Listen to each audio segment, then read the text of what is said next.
우리 좌우에 계신 분들과 또 앞뒤에 계신 분들께 이렇게 인사하겠습니다. 하나님은 사랑이십니다. 네, 우리 다시 한번 인사할까요? 하나님은 우리를 사랑하십니다. 여러분, 우리가 방금 나누었던 이 인사의 말들은 사실 단순한 인사나 위로 정도의 말이 아닙니다.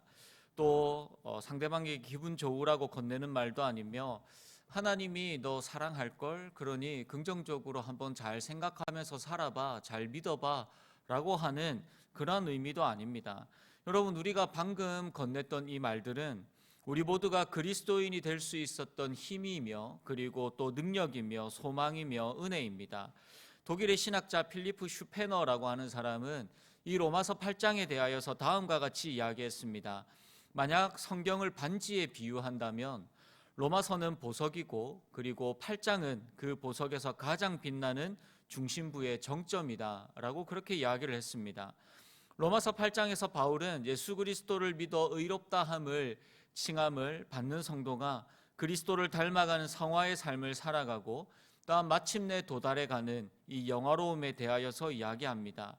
그런데 우리가 이 로마서 8장을 쭉 묵상을 하고 또 읽다 보면 하지만 우리의 현실은 여전히 고난 속에서 무너지고 또 낙심하며 승리보다는 패배에 가까운 삶을 살아가는 것 같습니다.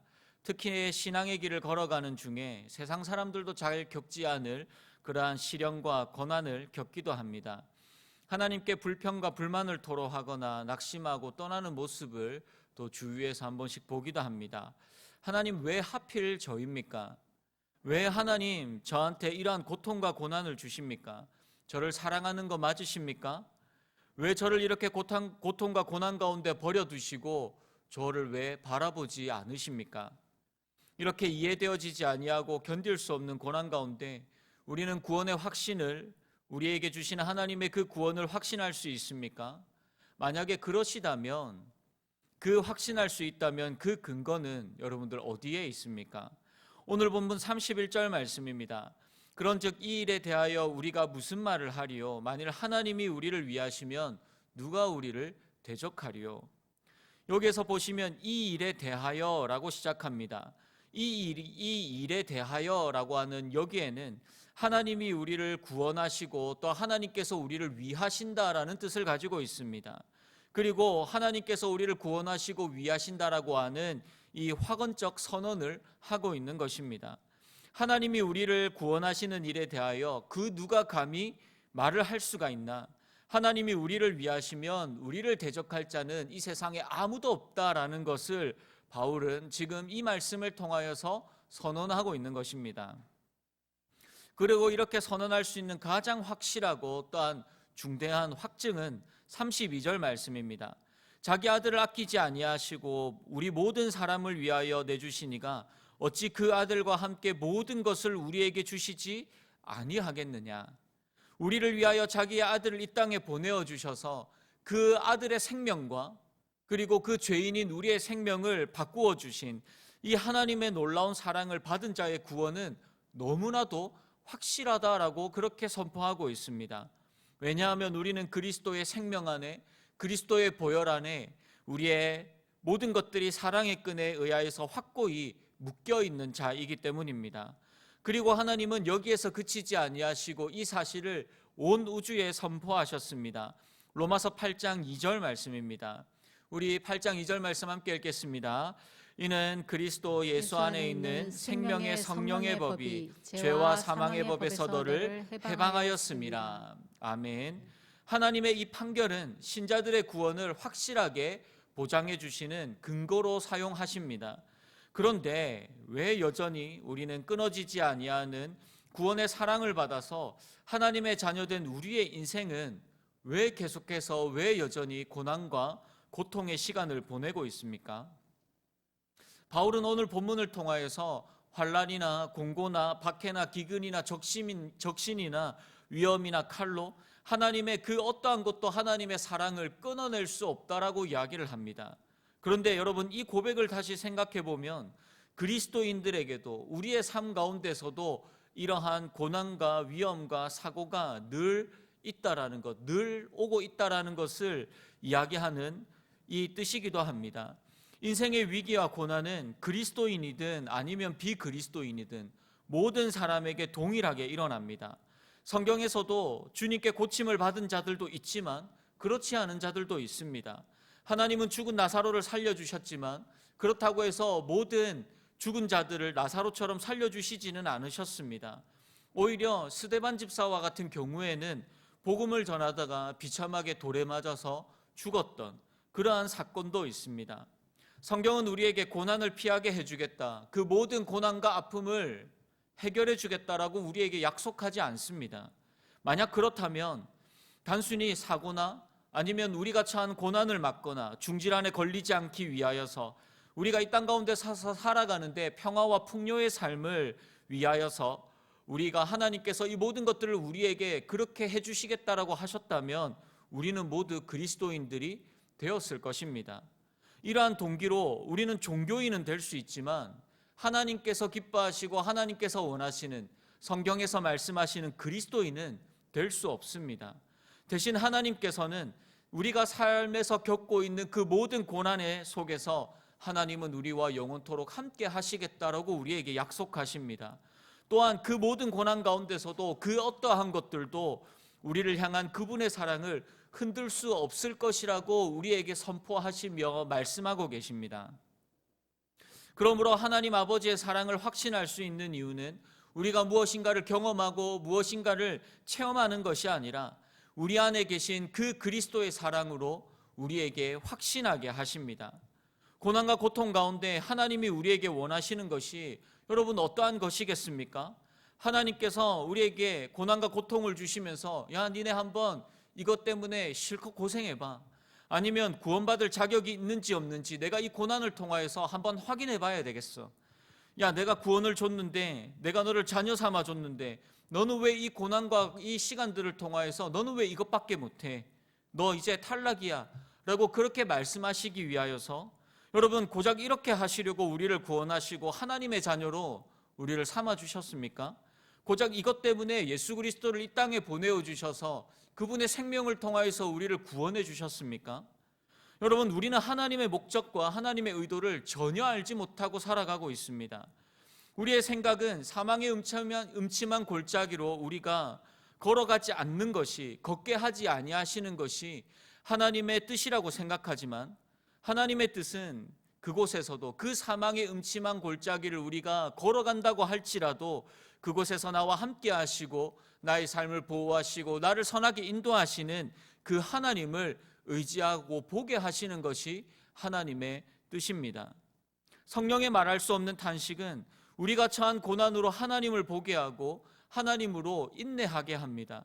우리는 알지 못하지만 성령께서 하나님의 뜻대로 우리를 위하여 지금도 친히 간구하시고 그 모든 시간 가운데서 오직 하나님만을 바라보게 하십니다.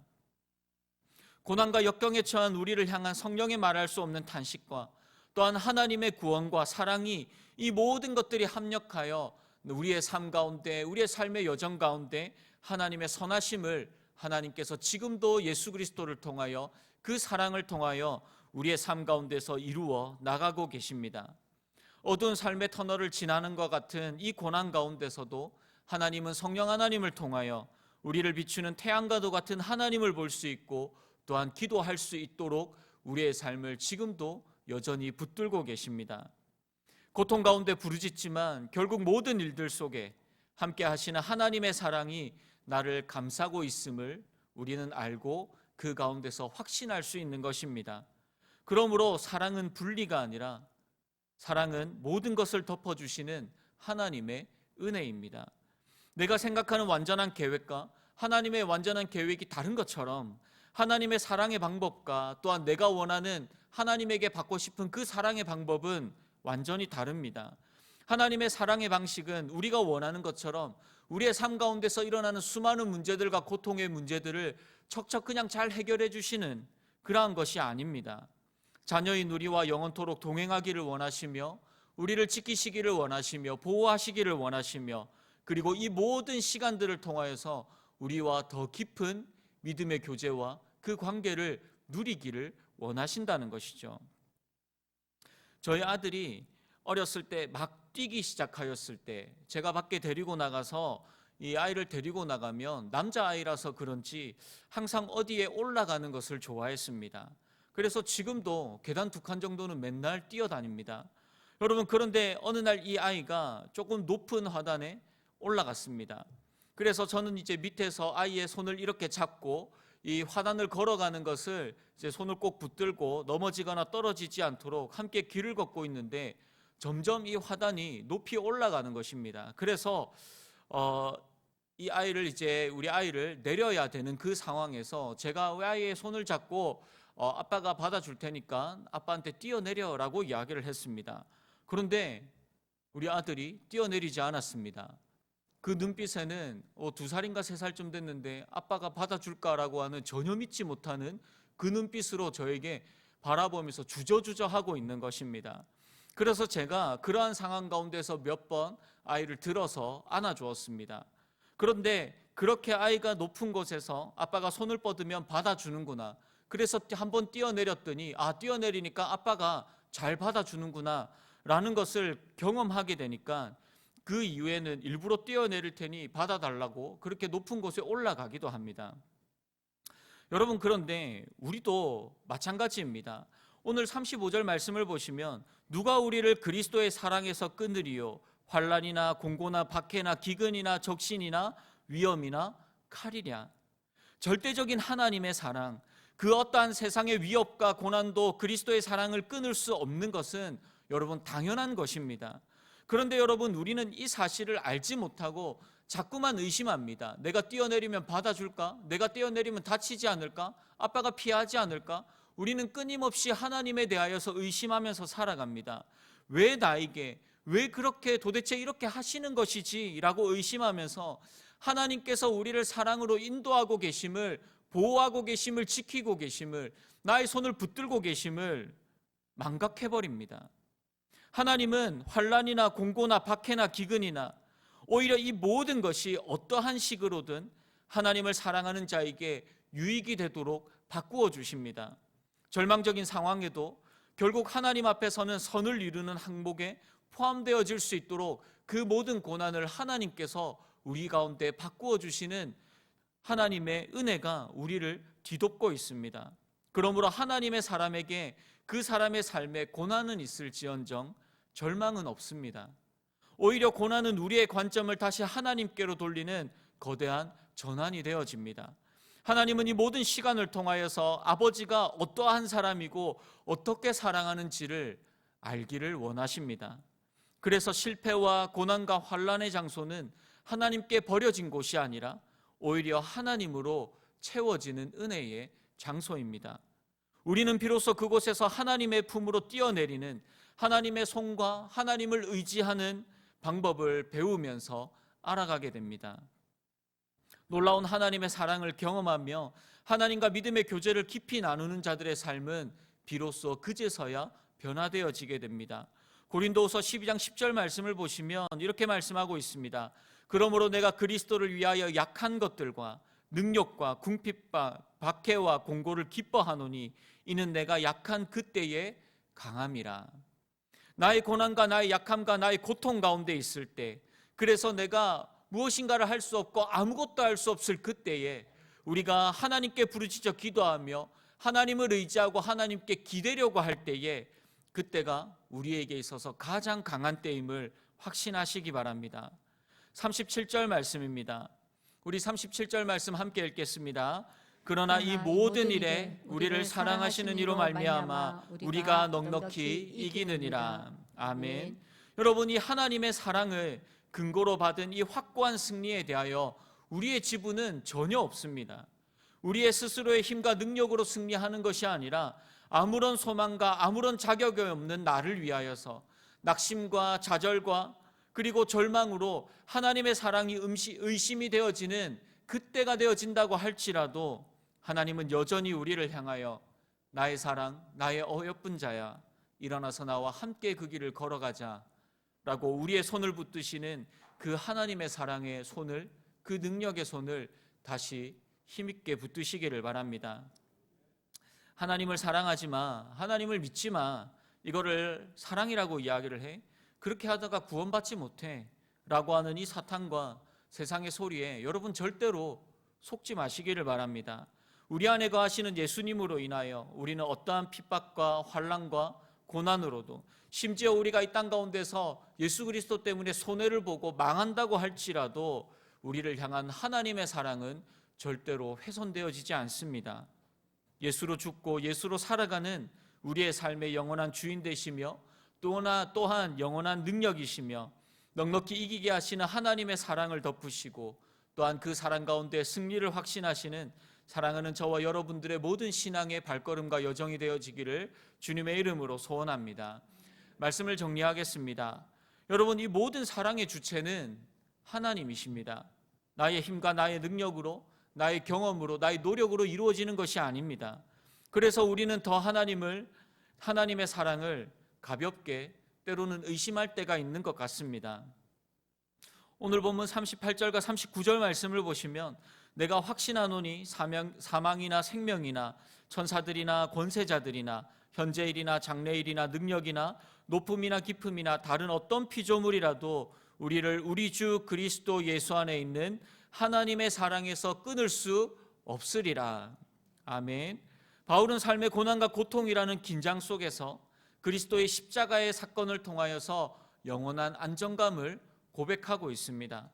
그리스도로 인해 받는 수많은 고난과 이해할 수 없었던 이 환난 가운데서도 그리스도의 십자가를 고백하며 또한 묵상하며 그 사랑 안에 거하면서 살아갔던 자, 자기의 아들조차도 아끼지 않으신 그 하나님의 사랑을 붙잡고 살았던 자가 바로 바울입니다.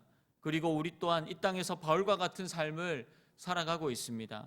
아무런 자격 없고 낮은 우리를 사망에서 건지시며 주의 자녀로 삼으신, 한계가 없으시며 영원히 변치 않으시는 그 사랑 안에 거하며 삶과 삶의 처음과 끝까지 시간과 공간의 모든 것들을 넘어 우리를 보호하시며 사랑하시며 그리고 우리와 영원토록 함께 하시겠다라고 우리에게 약속하시며 지금도 우리와 함께 동행하시는 우리 주님과 함께 기쁨으로 걸어가는 하나님의 사랑을 받는 주의 자녀로서의 삶을 살아가시는 사랑하는 저와 여러분들의 그 삶이 되기를, 또한 우리의 입술의 고백과 또한 우리의 예배가 되기를 주님의 이름으로 축복합니다.